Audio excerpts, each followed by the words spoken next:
Profesor, buen día.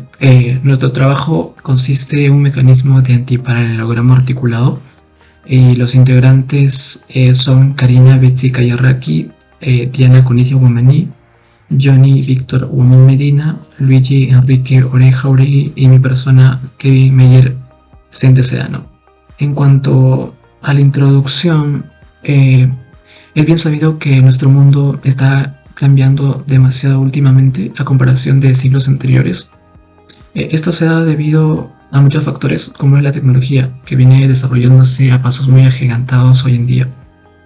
La tecnología es muy importante en nuestras vidas hoy en día, que facilita nuestros quehaceres. Por eso que es muy importante reconocer que esto no hubiera sido posible sin la nueva incursión de nuestros genios de antaño, como tuvimos a Nikola Tesla, Thomas Edison y Arquímedes. Estos fueron grandes inventores en su época que ahora nosotros gozamos, disfrutamos de su genialidad. Y para realizar estos inventos ellos tuvieron que saber bastante sobre las ciencias, como la física, la dinámica, la química, la cinética y muchas otras ciencias más. Y nosotros, basándonos en la dinámica, ya que nuestro trabajo consiste en ello, no tuvimos a genios como Isaac Newton, Galileo Galilei y Leonard Euler.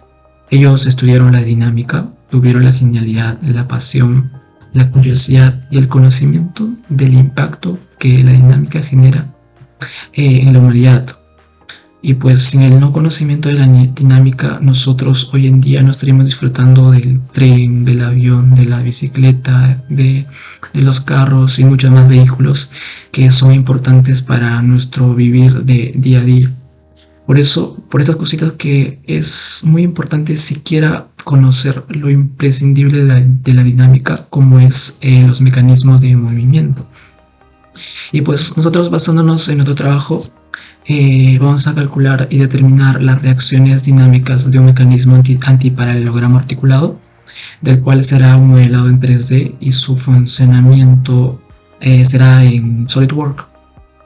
En detalle, nosotros en primer lugar calculamos y determinamos la velocidad del centro de masa del mecanismo y su aceleración de este. Y también se obtuvo las fuerzas que actúan sobre cada barra del mecanismo, y por último hicimos la simulación del sistema en el software SolidWorks. En cuanto a los objetivos, como ya le venía diciendo, el objetivo general es calcular las reacciones dinámicas de un mecanismo antiparalelogramo articulado de 3 barras móviles. En cuanto a los objetivos específicos, es calcular la velocidad del centro de masa del mecanismo, determinar la aceleración del centro de masa del mecanismo, calcular las fuerzas sobre cada barra del mecanismo y realizar una simulación en un software del mecanismo funcionando.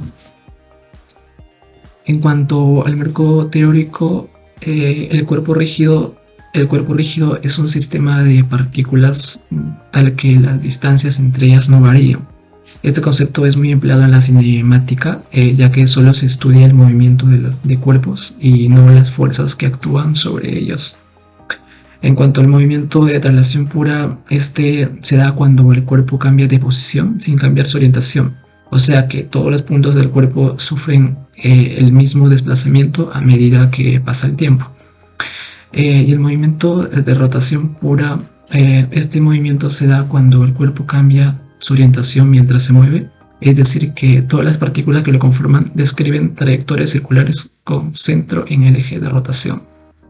El movimiento combinado de traslación y rotación ocurre cuando un cuerpo rígido puede tener dos movimientos simultáneos, uno de traslación y otro de rotación.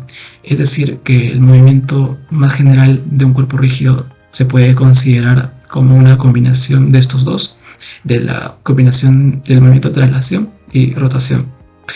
Y la cinemática del cuerpo rígido se refiere a la aplicación de la cinemática en el movimiento de un objeto tridimensional rígido en el espacio.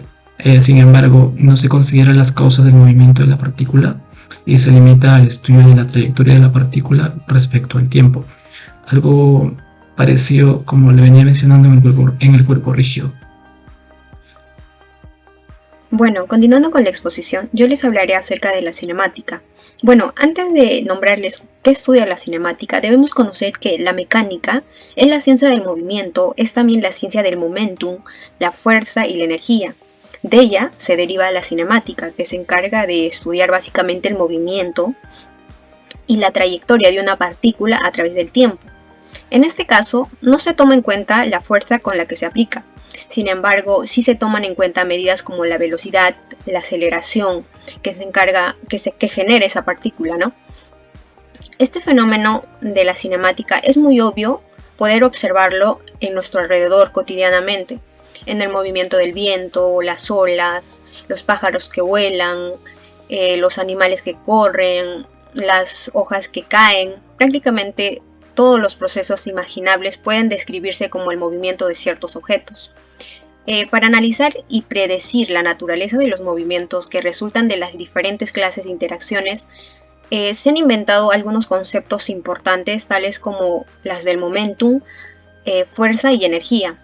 Si el momentum, la fuerza y la energía se conocen y se expresan en un modo cuantitativo, es posible establecer reglas mediante las cuales puedan predecirse los movimientos resultantes. Bueno, pasamos al centro de masa. El centro de masa se define como la aplicación específica en relación a un objeto sólido. Técnicamente se define como el promedio de todas las partes o lados de un objeto sólido, de acuerdo a su masa, obviamente, ¿no?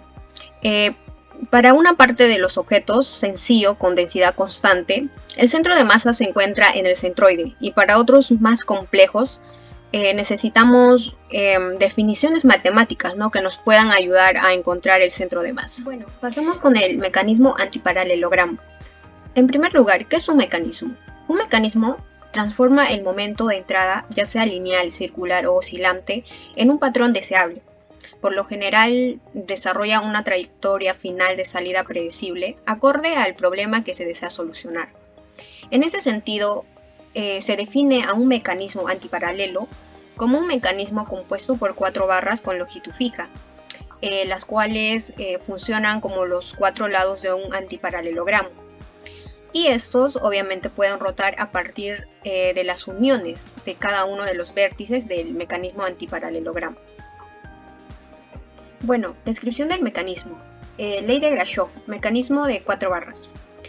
Teóricamente, esta ley establece para el mecanismo de 4 barras la condición necesaria para que al menos una de las barras del mecanismo pueda realizar giros completos respecto a la otra.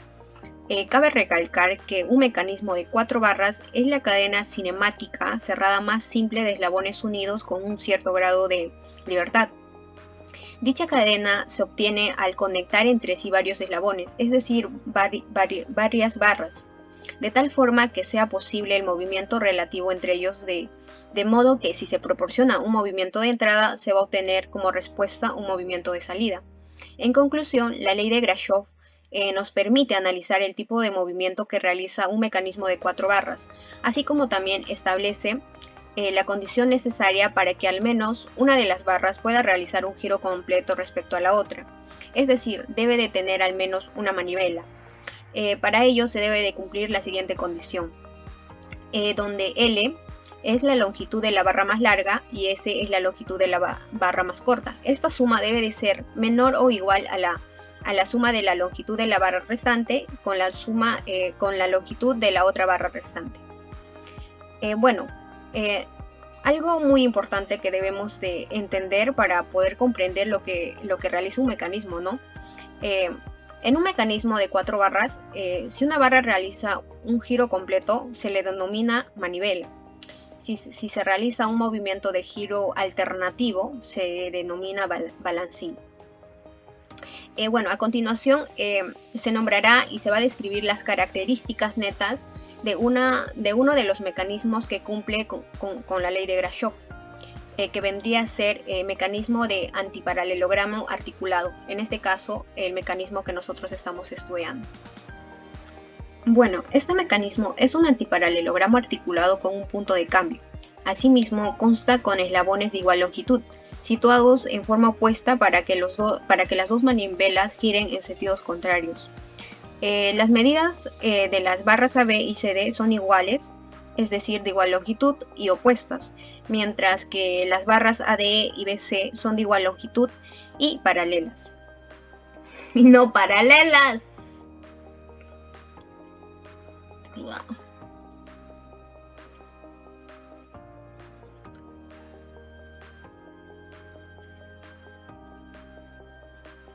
Bueno, este mecanismo es un antiparalelogramo articulado con un punto de cambio. Asimismo, consta con eslabones de igual longitud situados en la parte opuesta para que las dos manivelas giren en sentidos contrarios. Las medidas de las barras AB y CD son de igual longitud y opuestas, mientras que las barras AD y BC son de igual longitud y no paralelas. Por otra parte, el giro de las barras AD y BC es completa, pero en sentidos opuestos. Del mismo modo, en este mecanismo se debe de cumplir la siguiente condición, donde D1 más D2 sea igual a la suma de D3 más D4. Bueno, también les presentamos las medidas que como grupo hemos considerado para los cálculos que más adelante se va a presentar. ¿Dónde podemos apreciar este mecanismo?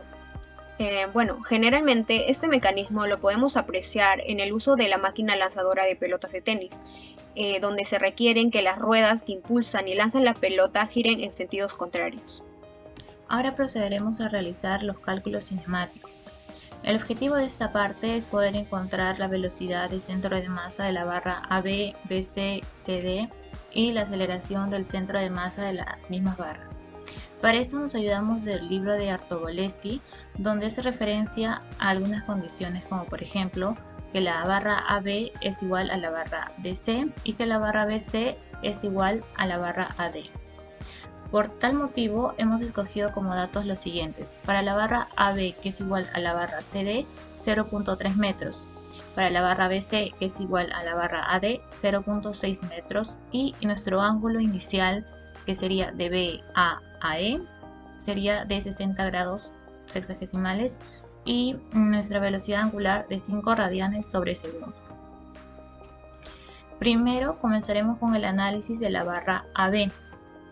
Para esto nos vamos a ayudar de la ecuación que se muestra en pantalla y necesitamos la velocidad angular 1. También necesitamos el vector RB respecto de A, que es lo mismo que decir la mitad de la longitud de A a B.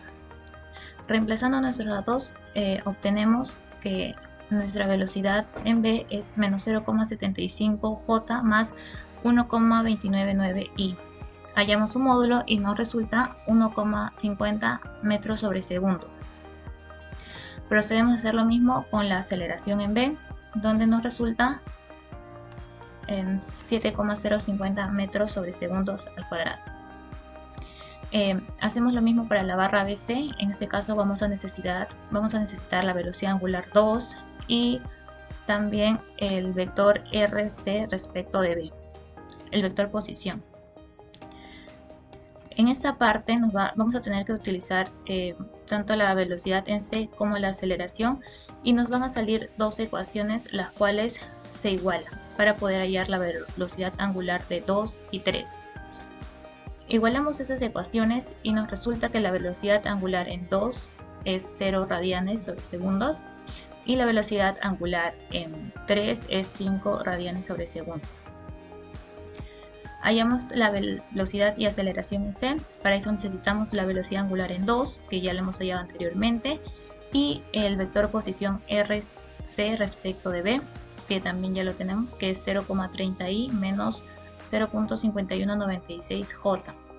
Hallamos su módulo y nos resulta que la velocidad en C es 1,50 metros sobre segundo. Ahora procederemos a hallar el cálculo de la aceleración en el punto C.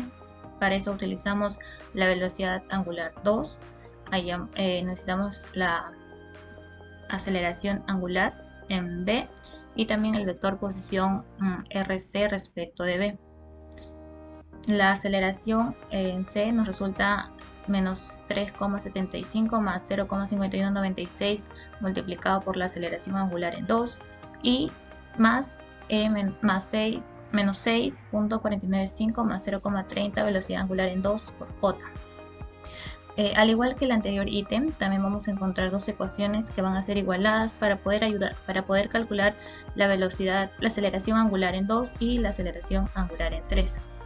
Igualamos ambas ecuaciones y nos resulta que la velocidad angular en 2 es de 28,8671 radianes al segundo al cuadrado y la aceleración angular en 3 es de 28,8658 radianes sobre segundo al cuadrado.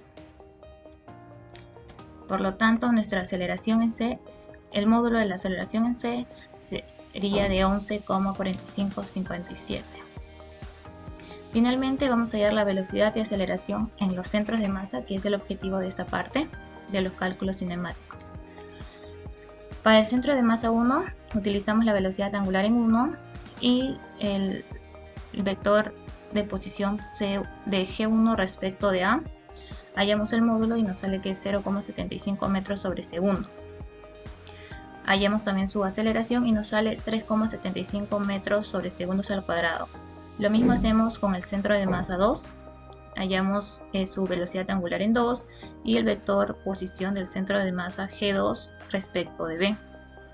Hallamos el módulo y nos resulta 1,5 metros sobre segundos. Lo mismo hacemos con su aceleración y nos resulta 4,3298 metros sobre segundo al cuadrado.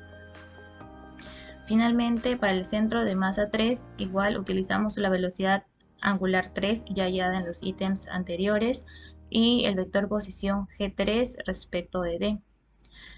La velocidad en G3 nos sale menos 0,375J más 0,6495 y hallamos su módulo y nos resulta 0,75 metros sobre segundo. Ahora finalmente hallamos la velocidad, la aceleración en G3. Para eso utilizamos la velocidad angular 3 y el vector posición G2 respecto de D y también la aceleración angular en 3 y nos resulta 5,6247 y más 1,0826J. Hallamos su módulo y nos resulta 5,7280 metros sobre segundo al cuadrado. A continuación realizaremos los cálculos dinámicos de este mecanismo. Bueno, ahora procederé a detallar algunos datos iniciales que se deben tomar en cuenta antes de realizar el análisis de los cálculos dinámicos. En ese sentido, procederemos a hallar las masas de cada barra que pertenecen o hacen en conjunto el mecanismo. En ese sentido tenemos a las barras AB, BC y CD. Por un punto extra tenemos que analizar que la fórmula de la masa va a ser igual al volumen por la densidad. Y un dato muy importante a tener en cuenta es que el mecanismo estudiado es un mecanismo que está hecho de acero 36. Una principal característica de este acero es que posee una densidad igual a 7.860 kilogramos por metro cúbico. Otro dato extra es que para poder hallar y determinar la masa vamos a hacer uso de la longitud determinada en las condiciones iniciales que nosotros le dimos a cada barra del sistema. Y a este se le añadirá el espesor y el ancho. En este caso el espesor será a 2 centímetros y el ancho de 5 centímetros. Entonces, la barra AB y CD, que en nuestro caso poseen la misma longitud, que es de 0,3 metros o 30 centímetros, serán evaluadas con un volumen. Tenemos así que el volumen de estas barras va a ser igual a 0,3 por 0,002 por 0,05, ambos llevados en metros obviamente. Entonces tenemos así un volumen de 3 por 10 a la menos 4 metros cúbicos. Este volumen será multiplicado por la densidad del acero, que es 7.800 kilogramos por metros cúbicos, obteniendo así en total 2,358 kilogramos. Esta masa sería la masa de las barras AB y las barras CD, que en este caso detallamos como la masa 1 y la masa 3. Por consiguiente tenemos a la barra BC. Esta barra posee una longitud igual a 0,6 metros o 60 centímetros. El espesor y el ancho van a ser iguales a los determinados según el mecanismo. Y tenemos aquí que el volumen de esta barra en particular es de 6 por 10 a la menos 4 metros cúbicos. Entonces, para poder hallar y determinar la masa, vamos a tener que multiplicar este valor por la densidad del acero. Igualmente como el procedimiento anterior, obtenemos que la masa de esta barra será igual a 4,716 kilogramos.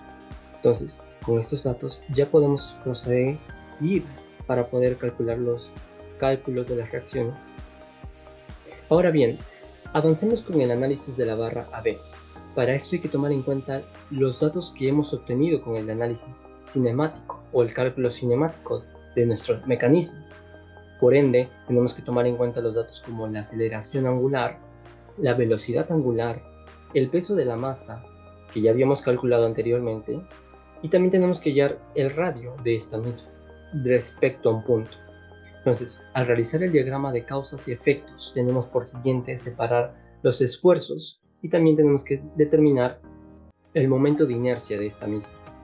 Aquí hay un punto muy importante a detallar y es cómo graficamos o el sentido de los esfuerzos en cada una de las barras.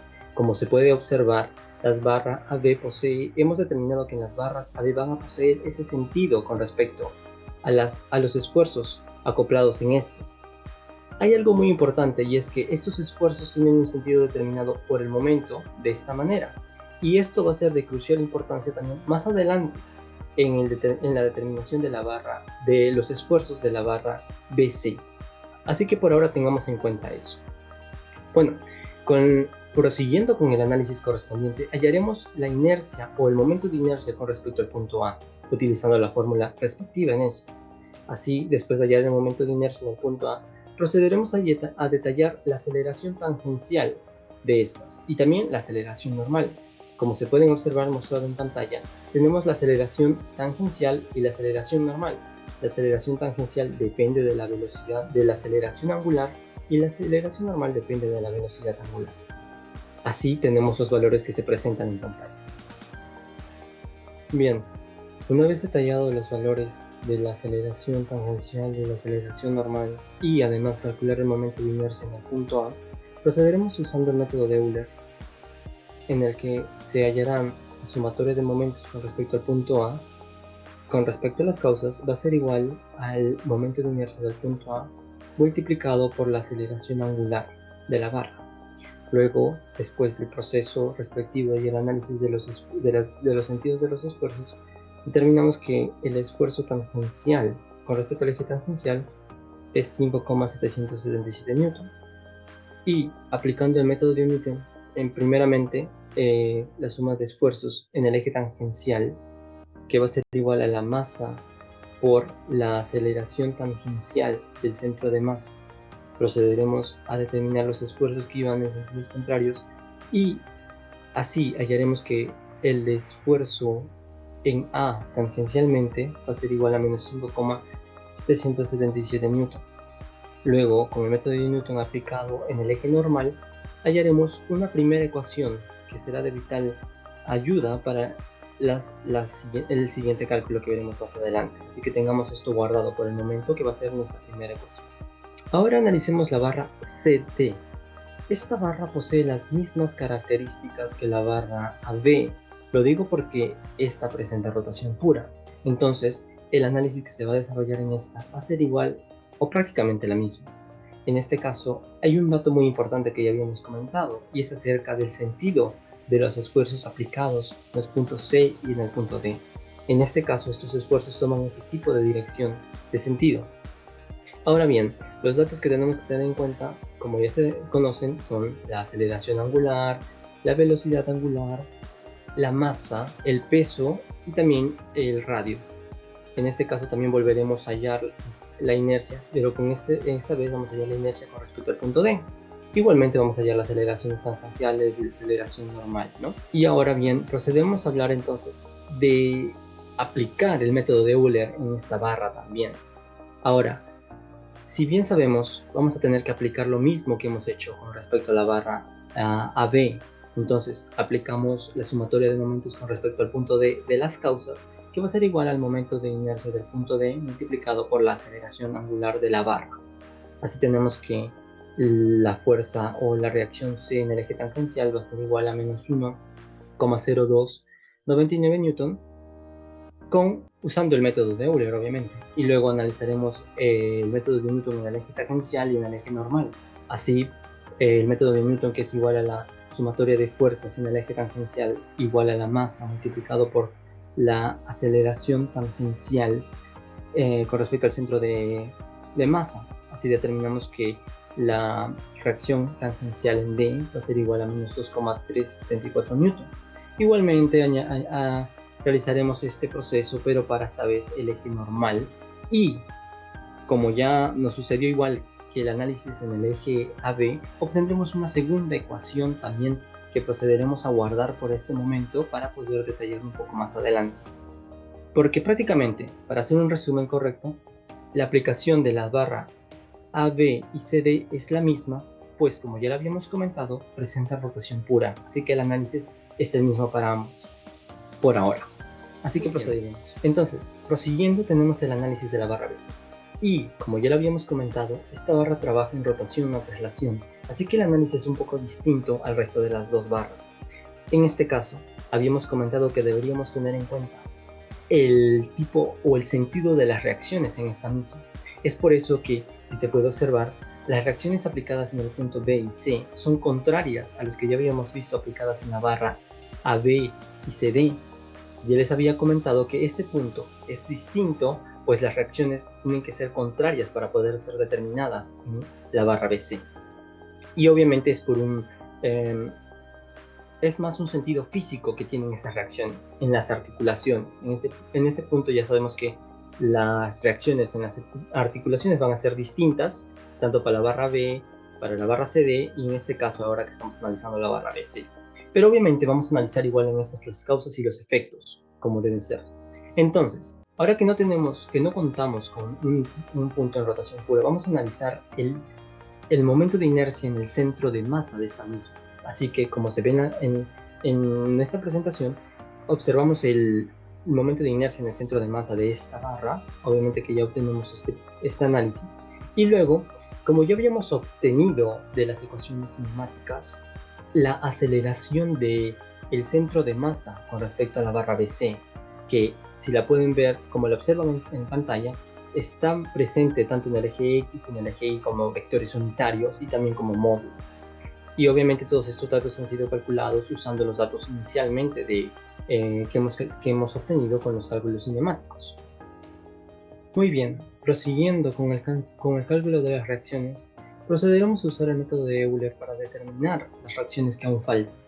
En este sentido, utilizaremos las reacciones, o más bien la sumatoria de reacciones con respecto al punto B de las causas, que va a ser igual a la sumatoria de reacciones de... Ok. Bueno, prosiguiendo con el análisis de la barra BC, usaremos el método de Euler con respecto al punto B. En este caso, la sumatoria de momentos con respecto al punto B de las causas va a ser igual a la sumatoria de momentos con respecto al punto B de los efectos. Entonces, aplicando este método, vamos a poder determinar que en el eje normal, la reacción de C en el eje normal va a ser igual a 23,465896 newton. Ahora, habíamos ya guardado nuestras ecuaciones anteriormente. En este caso volvemos a traer nuestras ecuaciones, en este caso la ecuación número 2. Y como esta depende de Cn como una de sus variables, vamos a reemplazar ahora que la hemos obtenido. Despejando nuevamente esta ecuación, podemos obtener que el valor de la reacción D en el eje normal va a ser igual a 52,3205 newton. Así ya obtenemos esta reacción y seguimos avanzando, volviendo a aplicar el método de Euler, pero esta vez para el siguiente. En este caso vamos a utilizar el método de Euler para el siguiente punto, que en este caso va a ser con respecto al punto C. Tenemos así entonces que la sumatoria de momentos con respecto al punto C de las causas va a ser igual a la sumatoria de momentos con respecto al punto C de los efectos. Con el análisis correspondiente del sentido de estas, cada uno vamos a despejar que la reacción en el eje normal en B va a ser igual a menos 9,85217 newton. Ahora, hemos hallado ahora sí por fin la reacción en B. Reemplazando y trayendo de vuelta mejor nuestra ecuación número 1, vamos a reemplazar la reacción en B y despejando esta ecuación vamos a obtener la reacción normal en el punto A, que en este caso va a ser igual a 21,0223 newton. Ahora, como resumen vamos a detallar algo muy importante. Y es que para el análisis de nuestro mecanismo ha sido de vital importancia determinar cuál ha sido el tipo de movimiento que presentaba cada eje. En ese sentido, cada barra que compone nuestro mecanismo presentaba, por ejemplo, rotación y también poseía rotación más traslación. Esto ha sido de vital importancia, pues el análisis ha sido un poco distinto para cada uno de ellos. Y, como hemos visto, en cada uno de estos nos ha quedado una ecuación, la cual ha sido reemplazada al final de utilizar la barra BC después de analizar la barra BC. Entonces, así hemos podido obtener las reacciones correspondientes. Ahora le daré paso a mi compañero que continuará con la exposición. Bueno, continuando con la exposición, ahora entramos a la discusión de resultados. En este punto se tomará en cuenta los resultados que hallamos en los cálculos y al final una conclusión muy corta de lo que indican estos mismos. Bueno, en primer lugar vamos a obtener las velocidades y las aceleraciones angulares de cada barra que compone este sistema, por lo cual tenemos los siguientes resultados. La barra B presenta una velocidad angular de 5 radianes por segundo y una aceleración angular de 0 radianes por segundo al cuadrado. La barra BC presenta una velocidad angular de 0 y una aceleración angular de 28,9 radianes por segundo al cuadrado aproximadamente. La barra CD presenta una velocidad angular de 5 radianes por segundo y una aceleración angular de 28,9 radianes por segundo al cuadrado aproximadamente. En segundo lugar, vamos a hallar las velocidades y las aceleraciones en el centro de masa de cada barra. Bueno, acá tenemos los resultados, los cuales son: la barra B tiene una velocidad en el centro de masa de 0,75 metros por segundo y una aceleración en el centro de masa de 3,75 metros por segundo al cuadrado. La barra BC presenta una velocidad de 1,5 metros por segundo y una aceleración en el centro de masa de 4,33 metros por segundo al cuadrado aproximadamente. La barra CD, presenta una velocidad en el centro de masa de 0,75 metros por segundo y una aceleración de 5,73 metros por segundo al cuadrado aproximadamente. Bueno, por último vamos a hallar las reacciones en cada barra de este mecanismo a partir de las ecuaciones de Euler y Newton.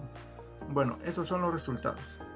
La barra sub n presenta una reacción del 21,02 newtons aproximadamente y una reacción en el punto A sub t de menos 5,777 newtons.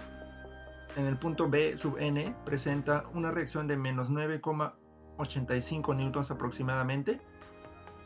En el punto B sub t presenta una reacción de 5,777 newtons. En el punto C sub n se presenta una reacción de 23,47 newtons aproximadamente. En el punto C sub t se presenta una reacción de menos 1,03 newtons aproximadamente. En el punto D sub n se presenta una reacción de 52,32 newtons aproximadamente. Y en el último punto D sub t se presenta una reacción de menos 2,374 newtons. Gracias. Bueno, por último, vamos a mencionar las conclusiones y recomendaciones de este presente trabajo de investigación. Conclusiones. Podemos concluir que nuestro mecanismo, al cumplir con las condiciones impuestas, puede funcionar de manera correcta en un contexto real. Esto lo confirmamos a partir de la simulación del mecanismo en el programa Autodesk Inventor Professional y la maqueta funcional. La utilidad del mecanismo antiparalelogramo articulado se puede dar en el diseño de engranajes no circulares. Las respuestas de la velocidad, aceleración, el centro de masa del mecanismo y las fuerzas sobre cada barra del mecanismo están acorde a los valores tabulados en un principio, como la velocidad angular y los ángulos entre las barras. Recomendaciones. Antes de diseñar el mecanismo antiparalelogramo articulado, es fundamental calcular las velocidades, aceleraciones y distancias de todas las partes que la conforman, pues esto aprobará su elaboración para el uso en la vida real. Se recomienda simular el mecanismo con las distancias y ángulos en una pequeña maqueta, pues de acuerdo con los resultados sabremos si se continuará o se procederá a cambiar las medidas. Se recomienda ser minuciosos con las medidas del mecanismo al momento de simularlo en algún programa, ya puede ser Autodesk Inventor o SolidWorks. Esto con el fin de apreciar mucho mejor el funcionamiento del mecanismo.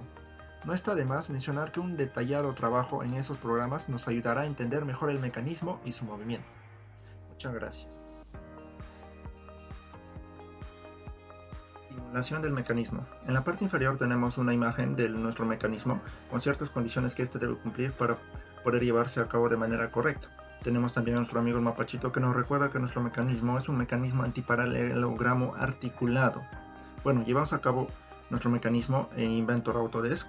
La simulación se llevó a cabo en este programa. Ahí podemos observar desde diferentes puntos de vista el mecanismo en 3D, el cual presenta dos soportes, una base inmovible, el cual ayudará a que nuestro mecanismo funcione de manera correcta. También tenemos una barra AD que tiene la medida de 0,6 metros, una barra AB que tiene una medida de 0,3 metros y una barra BC que tiene una medida de 0,6 metros por condición, al igual que la barra DC que tiene una medida de 0,3 metros por condición. Bueno, ahora vamos a llevar a cabo la simulación de nuestro mecanismo, la dinámica, con ayuda de Environments del programa Inventor. Ahí podemos ver la simulación en 3D, cómo se mueve. Ahora vamos a llevarlo a una vista lateral, en un plano 2D, que nos ayudará a apreciar mejor este movimiento. Ahí lo tenemos. Nuestro mecanismo se observa que cumple, ¿no? Que se está moviendo de manera correcta, de la manera que esperamos. También llevamos a cabo una maqueta funcional de nuestro mecanismo. Nos reunimos en grupo y de manera grupal llevamos a cabo este mecanismo, ¿no? Con piezas reciclables de cartón y madera. Podemos observar que nuestro mecanismo se mueve de manera correcta, cumple con lo esperado, ¿no? En el trabajo y cumple las medidas que colocamos en el mecanismo. Bueno, a un costado podemos ver el grupo, que fue un trabajo en equipo, nos reunimos todos y participamos todos. Por último, vamos a mencionar las conclusiones y recomendaciones de este presente trabajo de investigación. Conclusiones. Podemos concluir que nuestro mecanismo, al cumplir con las condiciones impuestas, puede funcionar de manera correcta en un contexto real. Esto lo confirmamos a partir de la simulación del mecanismo en el programa Autodesk Inventor Professional y la maqueta funcional. La utilidad del mecanismo antiparalelogramo articulado se puede dar en el diseño de engranajes no circulares. Las respuestas de la velocidad, aceleración, el centro de masa del mecanismo y las fuerzas sobre cada barra del mecanismo están acorde a los valores tabulados en un principio, como la velocidad angular y los ángulos entre las barras. Recomendaciones. Antes de diseñar el mecanismo antiparalelogramo articulado, es fundamental calcular las velocidades, aceleraciones y distancias de todas las partes que la conforman, pues esto aprobará su elaboración para el uso en la vida real. Se recomienda simular el mecanismo con las distancias y ángulos en una pequeña maqueta, pues de acuerdo con los resultados sabremos si se continuará o se procederá a cambiar las medidas. Se recomienda ser minuciosos con las medidas del mecanismo al momento de simularlo en algún programa, ya puede ser Autodesk Inventor o SolidWorks. Esto con el fin de apreciar mucho mejor el funcionamiento del mecanismo. No está de más mencionar que un detallado trabajo en esos programas nos ayudará a entender mejor el mecanismo y su movimiento. Muchas gracias.